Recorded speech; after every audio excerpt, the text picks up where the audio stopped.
I'm Robert from Ambition to Achieve. So today I'm joined by Aled and we're going to take a deep dive into his business journey.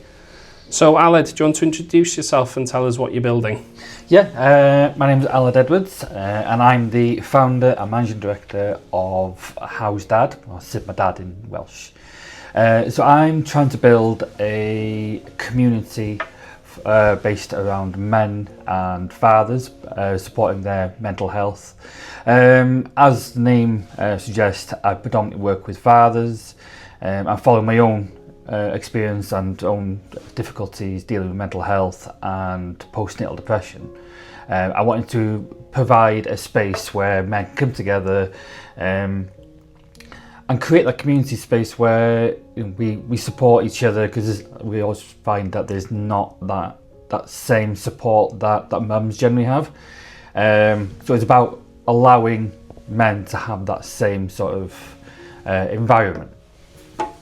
Okay, so that sounds really interesting. So tell us a little bit about your kind of ambition. What brought you to setting up How's Dad, and how did that journey start? What was that moment where you realised you had that ambition from the idea through to the actual execution of setting it up?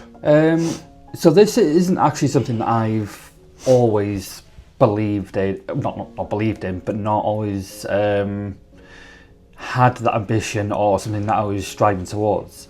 So in October 2021, I tried to take my own life, and that was 6 weeks after my daughter was born. And before that, I believed I led a relatively happy life. I didn't really deviate from the norm. I got up every day, I went to work 9 to 5, and it was mundane and it was boring, and we did it because it pays the bills and pays the mortgage and buys you nice cars. But you know, when you just feel like you're just like a lamb to the slaughter, it's just every single day you're doing the same thing, and it gets really, really tiresome and boring. But it pays the bills, so you get up every day and do it. But I didn't know that I've struggled with mental health my whole life. The signs were always there, you know, the general self-harm as boys tend to do, a bit of punching walls when you're a bit younger, and kind of went into a bit of cutting myself, and obviously as I got a bit older it was a bit of alcohol and substance abuse, and it was just kind of felt like that was life. And then we had my daughter, and everything sort of changed. I felt like I wasn't good enough at things. I felt like I wasn't good enough as a father, good enough as a husband. I felt like I was the issue, and I felt like I needed to eliminate that problem from everybody's life and make everybody else's life happier. So I took myself off and tried to take my own life on that day. And the coming weeks and months were difficult, as you can imagine. A lot of speaking to healthcare professionals, a lot of doing back from hospital, a lot of not being able to be by yourself. And when I was finally feeling, I don't know if normal is ever the right word to say. When I was feeling a bit more myself, I looked into why I was feeling these things, why this had happened to me, because up until then I thought, you know, I don't suffer from mental health. That's not what I deal with. I suffer from. So I went and did a bit of research, found that I'd suffered with postnatal depression. Okay. It's not something that's really widely spoken about with men. You know, we often talk about it with women, and even when you go to the antenatal classes or go through having a child, it's quite often spoken heavily about how you can support mum. But relatively, we don't really talk about it with fathers. And if you imagine the situation where, you know, I wasn't having that bond with my daughter, imagine a situation where you've just tried to take your own life. How do you then go to your wife or your partner and say, oh, by the way, I've just done this, But just to throw another spanner in the works, I'm not feeling the way I should do with my daughter. So I did that really, really healthy thing that as blokes do, and I bottled it up for a little while, and then I turned to social media because talking to a screen was easier than talking to a real person. And I put a message out on Facebook saying I'm going for a walk to somewhere close to us, a place called Ynys Llanwyn, Newborough. And it was just a case of, I'm going for a walk, I've been feeling low recently, I've tried to take my own life, I'm struggling to develop that bond with my daughter, I want to go out and spend that time with her. Does anybody else want to come with me? And I got hundreds of messages overnight. Not all of them turned up, obviously, on that day. I think I got 27 turned up on the first session. And it was fantastic. It was really powerful. And I've always maintained the same ethos through everything I've done up till now. Is I've never wanted to provide a space where people come and talk to me about things. I wanted to create a community where we come together and talk to each other, because my issue might be the same as maybe yours, but it might be different to the next person and the next person, but they might have a connection. It's almost like a group setting and finding that common ground as a group and being able to help each other. Because I'm sure, as men, we're so bad, I don't know if I should say this really, but we're so bad at talking. Yeah. I think it's a natural man thing to, you have to be the protector, you're the provider, you're supposed to be the one that's the strongest in the family setting. And that dynamic changes when you're put in that position where you have to talk, where it's more healthy to talk. Yeah. So I'm guessing you got to that stage then just before you attempted suicide or just after, where you felt that dynamic had to change?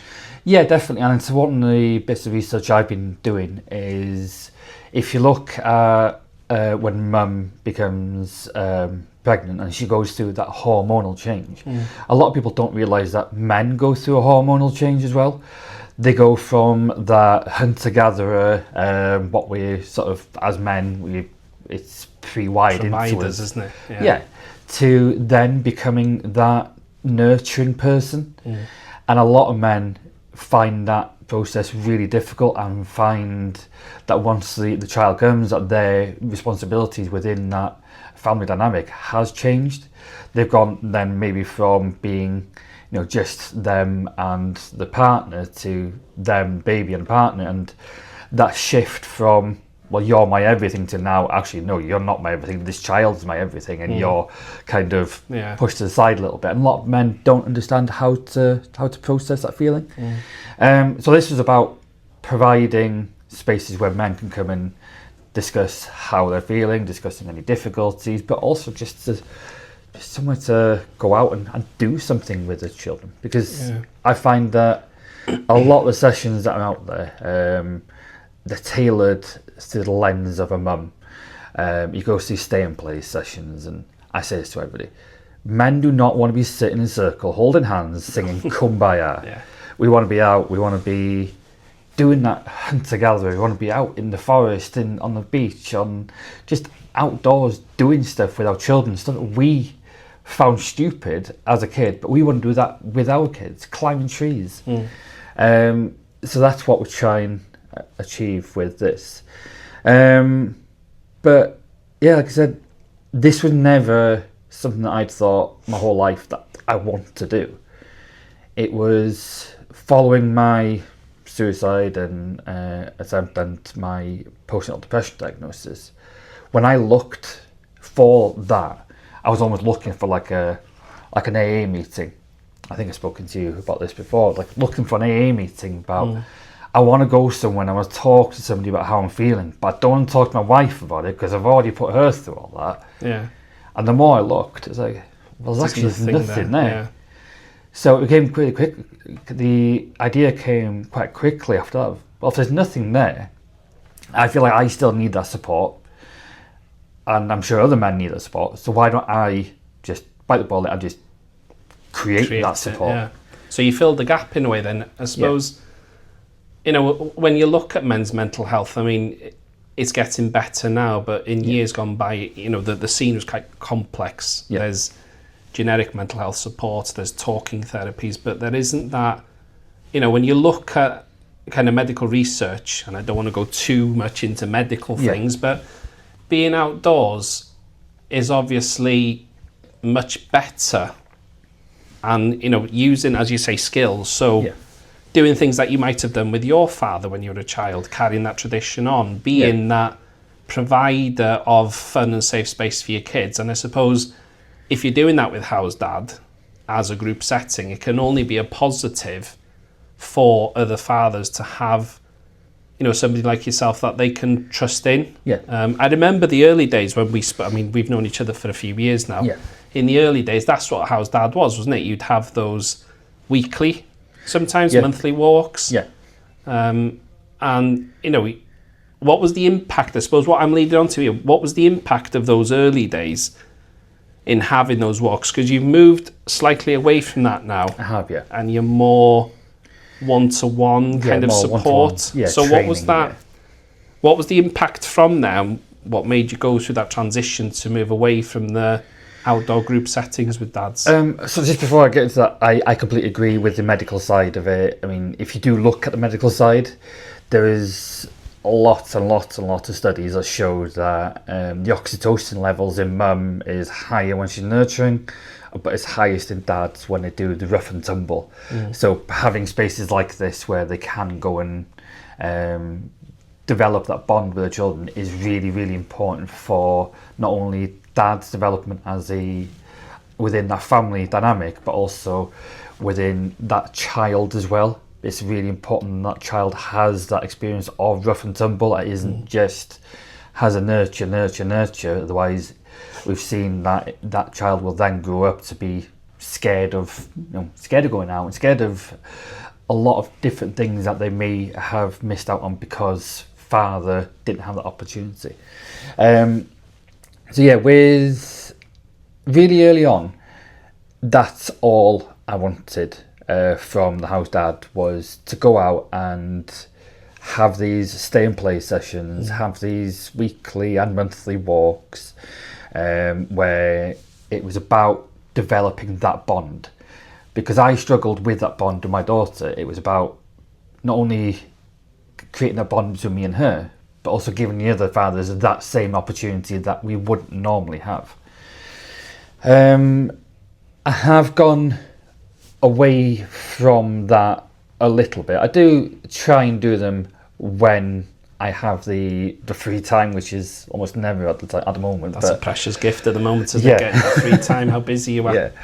But I did go more into doing a lot of one-to-one sessions, whether that's one-to-one with just me and the man or the father, or it was me, the male, and the children as well, and helping them develop that bond and helping them recognise signs that there was engagement there, because a lot of people find it difficult to recognise that. Because I'll use an example. I worked with one man where he thought that his child had no interest or no desire to want to be with him or do anything with him.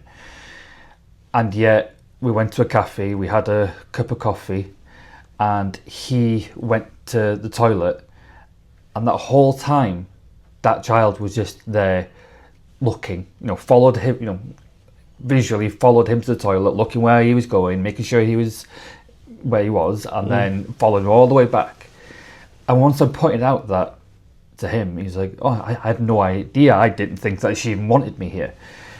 But for him to then recognise that actually, yeah, she wants me here. She wants to know where I am. She's almost pining for me. Started to develop that bond, and it was some little signs that we work together. Right. Now they're inseparable. They do everything together. But yeah, it kind of developed from the stay and play, because even though I find them really important and really therapeutic and really empowering for men, I found that a lot of men struggled with that initial coming to a session. Once they'd come, they found that it's nothing to be scared of, and everybody there was exactly the same. But as men, we kind of, it's that fear of the unknown. I'm all right going if my wife comes with me. Yeah. But I think it's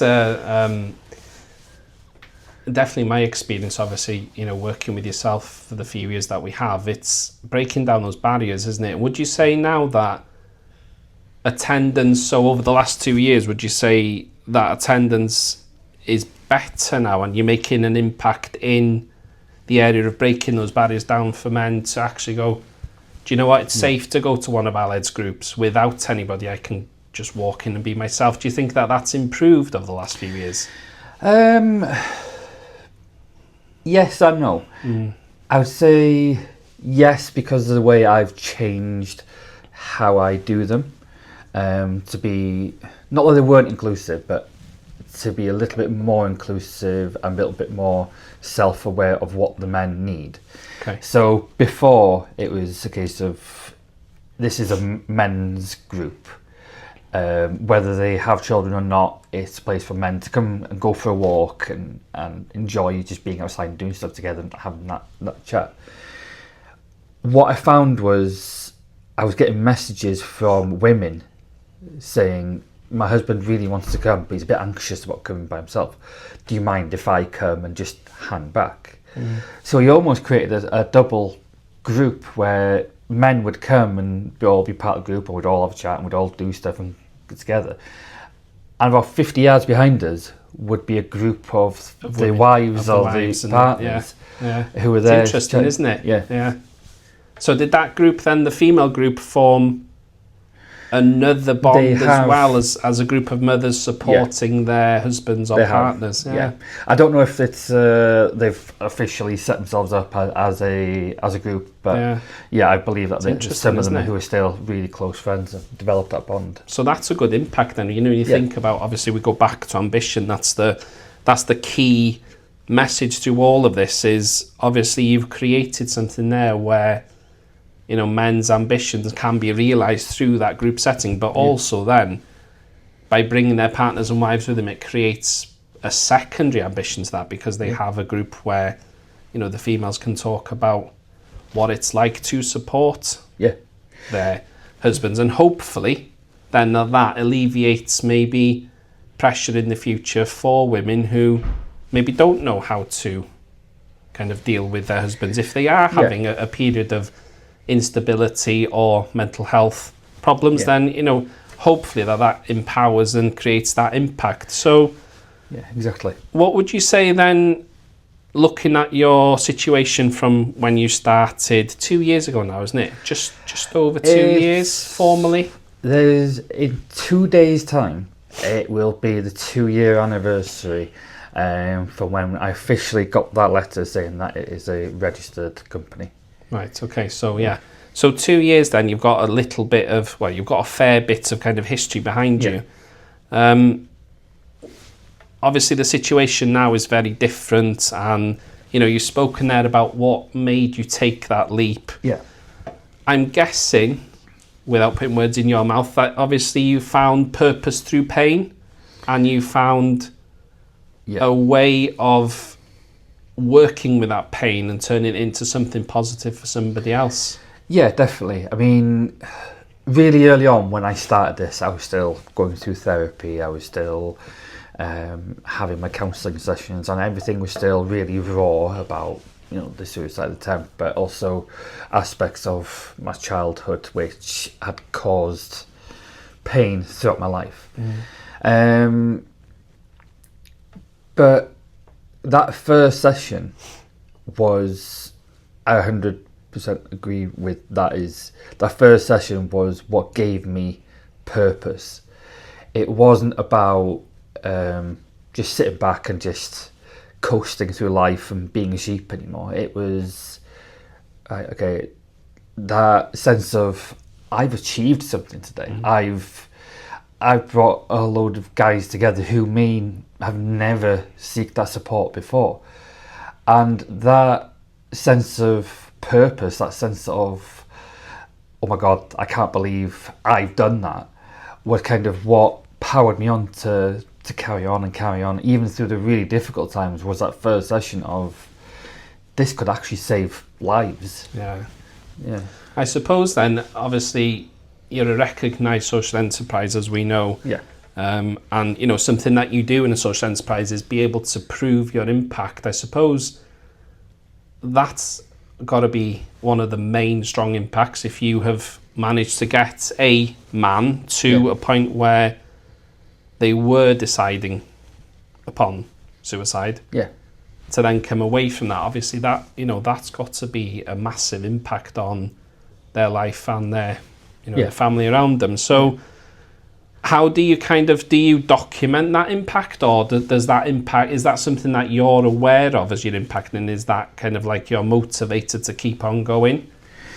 The good that you're doing in these groups and the communities that you work with? Yeah, I think when I first started this, my goal was, if I can save one other parent from going through what I've gone through, that's it. I don't need to do anymore. I know that I can leave this world in a better place than I left it. And that to me was, if that's not why we're here, then what is the reason? And that was always the number one goal and the number one ethos of How's Dad, my dad, was save a life. And that was my personal goal, was save a life, so no child has to wake up in the morning having lost a mum or dad to suicide. So to date, I always try and share the positives. So I'll get into proper stats in a little bit, but to date, I'm not an emergency service. I'm not a first responder. I am not somebody who is supposed to deal with Sort of crisis support. Yeah. I am a low-level mental health support service. But yet, to date, I've been woken up in the middle of the night 4 times from 4 different individuals who have told me they're at crisis. They're either, I'm not going to say what they were doing, but they were at crisis point in the process of taking their own lives. 3 of them I was able to get to. I phoned the police, I was on the way, and we still work together. Okay. They don't need anywhere near the support that they used to do, but they are thriving within that family dynamic.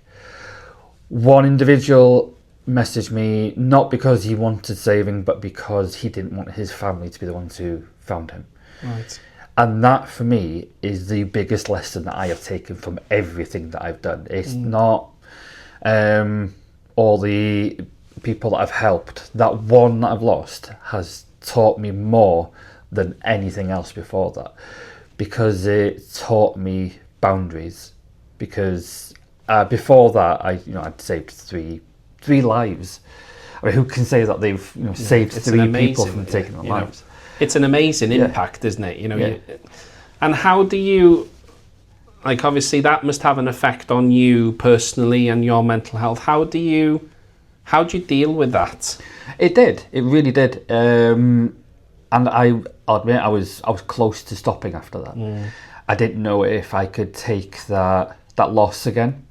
But like I said, he taught me boundaries. I was really unfortunate that he felt like he couldn't get that support, or that he had tried to get support and it didn't work for him. But he'd got to a point where you have to recognise that you can help people, but not everybody wants to be helped.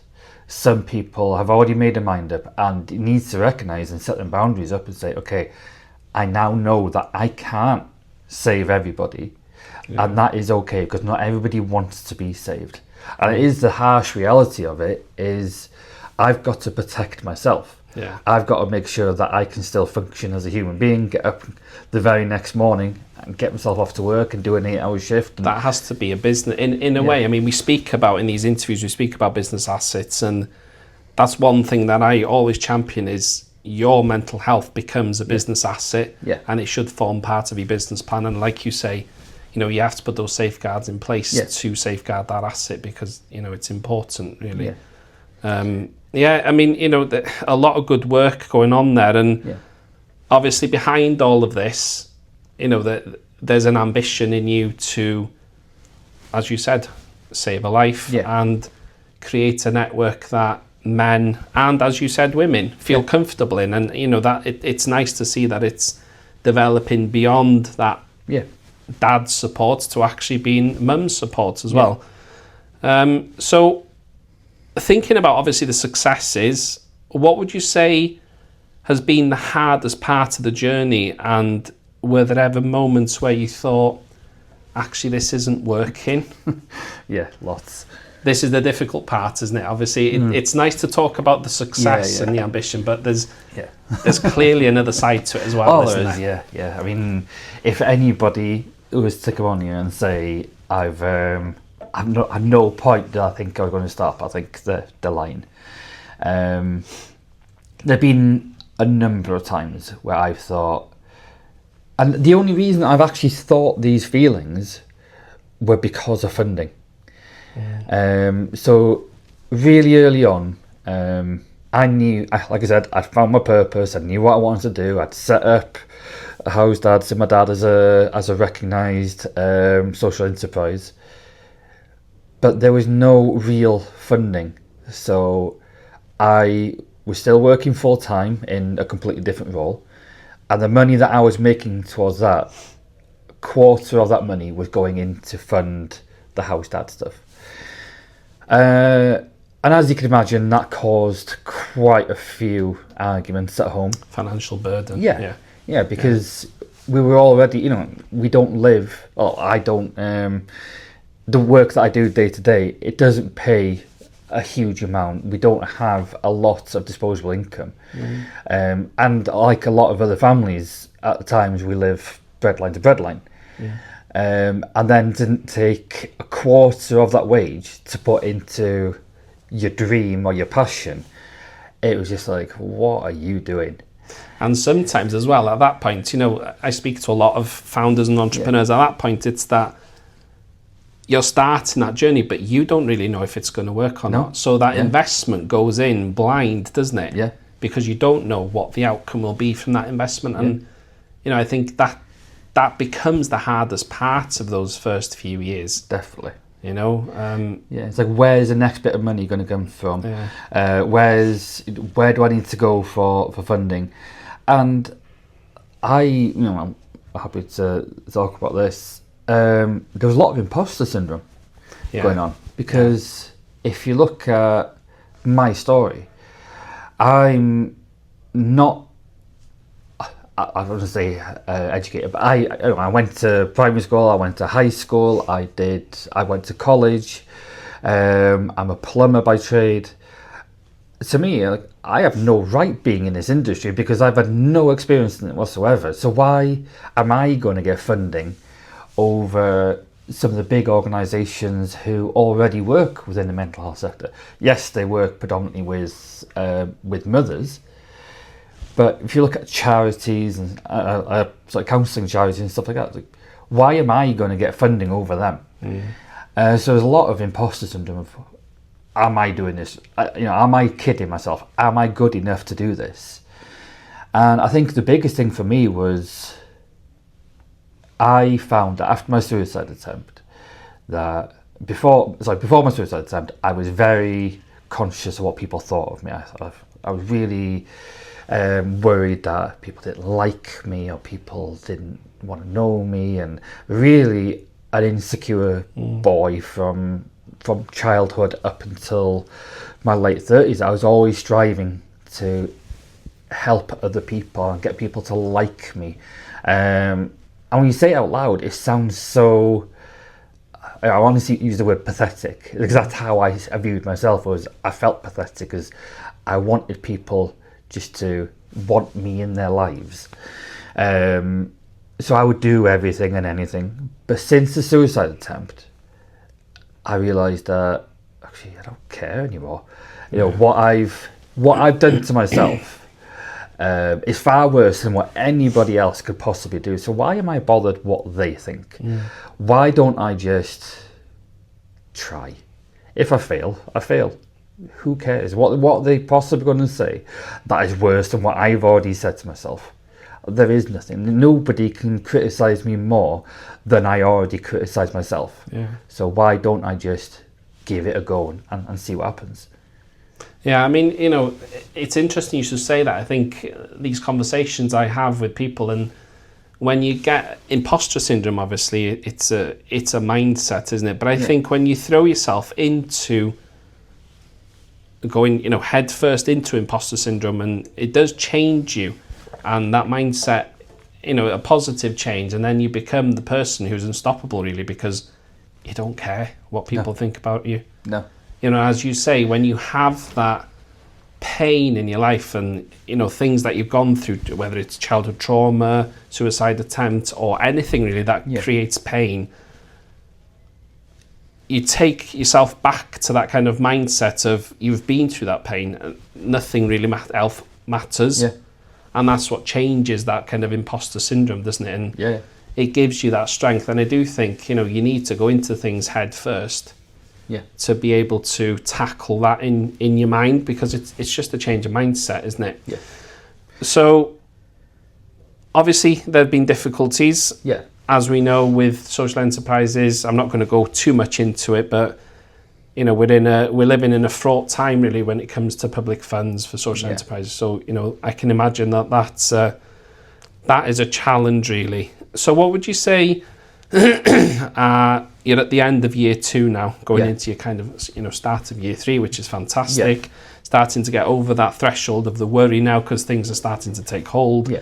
What would you say is driving it forward now then? What's the plan for the next 2 years? What's the ambition behind what you're building and driving it forward? Well, just go back a little bit, because like really early on, I didn't really apply for funding because I believed that they're not going to give it to me. Like I said, you know, they're going to give it to these organisations. So what is the point in me trying? 3 months ago, I want to say, 3-4 months ago, I was really close. I was to stopping everything. I got in my head of, right, we've achieved so much. We've say, you know, to date we have worked with over 1,500 individuals with a mental health, whether that's through stay and play or outdoor adventures or whatever. We've worked with over 1,500 individuals, and I was at the point where all the money that I'd generated through various income avenues was coming to a very, very close to the end. Rapid stop in a way. Do I carry on or do I not? Point was, right, I need funding. I can't carry on like this. So I applied for funding through the National Lottery. And that to me was, right, I've achieved so much, it's been great, but if it stops tomorrow, I know that I've done everything I can. If I don't apply for this funding, then I know I haven't tried enough. Right at the beginning, it was like, there's no point me trying because I'm not going to get it. Like, I'll just do it, try it. Took me a week, I think, to actually fill out the application forms. Sent it off, thought, I'm not going to get it. And 3 months passed, I was like, nothing's going to come from this. If I would have heard it, it would have happened by now. And then I was in my day-to-day job. I got an email, like, you know, quite often do. And I just downed my tools and I just went home. Because that email had said, congratulations, you've had funding. So that funding has secured me not only to drop some hours within my day-to-day role, but it has secured me to be able to do work for 2 days a week for House Dad, which, you know, up until that point, I was doing it completely voluntary. I was working full time, and then anything from 7 o'clock till midnight, I was doing with one-to-ones. And then I was working most weekends, trying to support other people. And now that I've had that funding, it's almost like, this is fantastic. I can now provide more support. I can drop my normal hours and provide more hours into this. So for the next 18 months, we are funded to do more of what we have been doing. Okay. But on the back of that, we've also been approached by a couple of other organisations who have asked, now that I've got more time, can we open up some support hubs? Can we open up some wellbeing centres? So the next 2 years, even though you're absolutely right, the funding pot is just getting worse and worse and worse. Yeah. Especially in the mental health sector. But seeing all these organisations and seeing that hard work is starting to pay off, and now that we are being approached by major organisations to open wellbeing centres, to open wellbeing, having drop-in centres, that is the future. And what I try and run things is these stay-and-play sessions that I love doing. I want to start them back up, because now that we have that funding, I don't now have to go chasing that money so much. I don't have to do the work that pays. More stability. Yeah. Because the stay and play sessions I've always provided for free, because I believe the men who need them are the ones who generally can't afford to pay. Yeah. So by now having that funding, we can start to do more of the stuff that we feel like is more impactful on day-to-day life with parents. Yeah. No, I mean, that's interesting, and it brings us really onto the final stages of this interview, really, is just to, obviously you've garnered a lot of knowledge over the last couple of years. What would be a few bits of advice you'd leave behind for somebody who was at day zero or about to approach day zero of their business journey? What would you tell them? Research everything, because I stepped into this completely naive and blind, thinking that I could get people on board who would do these stuff that I didn't want to do, like filing tax returns, filing the bookkeeping stuff, actually running a business, writing the governance stuff. And this is something I share with everybody, I have never run a business before. And even now, I tell people, I have no idea what I'm doing when it comes to running a business. But what I would do is, when you set yourself up, and this is something that so when I set up, I didn't realise, set up a social enterprise, I thought it was almost like a sole trader. I thought I could just crack on, until I was informed that I had to have a board of directors, which I kicked up a bit of a fuss about. But because I thought, okay, if I have to have anybody, I'm going to pick my wife, my best mate, and his wife, because they know who I am. They're going to let me do whatever I want, and there's no issue there. Which is great on paper, because these people know you and know what you like and know all the things you want to do. But in reality, when it actually comes to running a business, they are the worst people to have, because they allow you to do whatever you want to do. When actually what you need is for somebody to sit down with you and say, look. Somebody who's neutral. Yeah. I know that this is the direction you want to do. I know that you're really passionate about this, but have you thought of the consequences of here, or how are you going to fund that? Have you thought about the tax return for that year? Have you thought about the bill for that? Have you thought about this?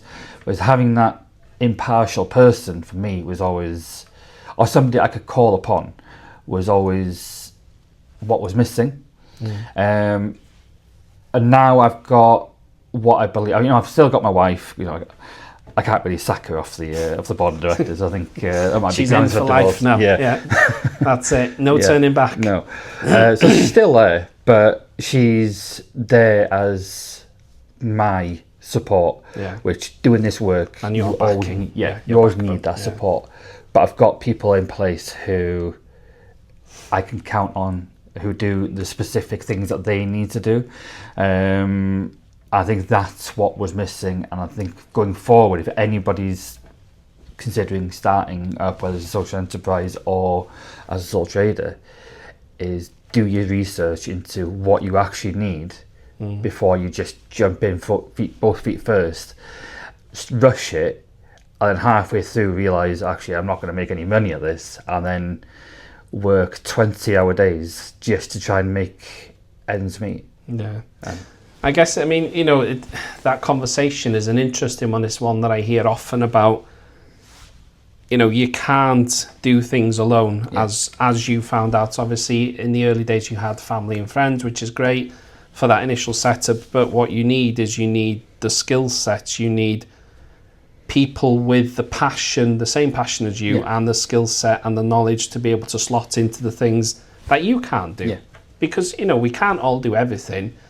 And, you know, it's when you look at the school system, you know, school teaches you to sit an exam on your own, learn on your own, don't copy, don't cheat. But in actual fact, when you get out to the real world, when you leave school and education, it's completely the opposite to that. Because you need people around you. Because, you know, as human beings, we're social creatures, you know, and we thrive together as opposed to working alone. So, yeah, it's lovely how you kind of put that together, where you've started with a family and then grown then into getting those, dare I say, professional people in, you know, those skill sets that you needed to fill those gaps. So last question for you now, Aled. We'll draw this to an end. We'll bring it back into ambition, because this is what it's all about. What does ambition mean to you personally now then, you're 2 years down this line? Ambition to me, I see ambition and purpose intertwined, whereas unfortunately the way it came around isn't an ideal scenario, but that experience gave me my passion, my ambition to go out and achieve something that I never thought that I was good enough to achieve. You know, I'm not, like I said at the beginning, I'm not somebody who's really academic, but now I'm in college and I'm 6 weeks off from completing my level 3 in counselling. It's about finding your passion, and even though I've said don't jump in both feet first, it is about, if you find it, don't be scared of it. Just face it, jump in, face it, and believe in yourself, and know that if you jump in and if you commit everything to it and you know this is your passion, you will achieve. Yeah, great.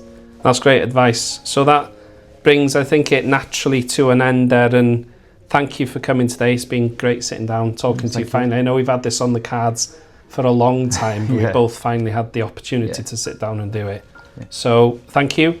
So if you've enjoyed this video and you've taken anything away from it, please do give it a like and consider subscribing to the channel. And also, if you are chasing your own ambition, do pop it in the comments. I do try and reply to all your comments. So thank you for watching, guys, and I'll see you again soon.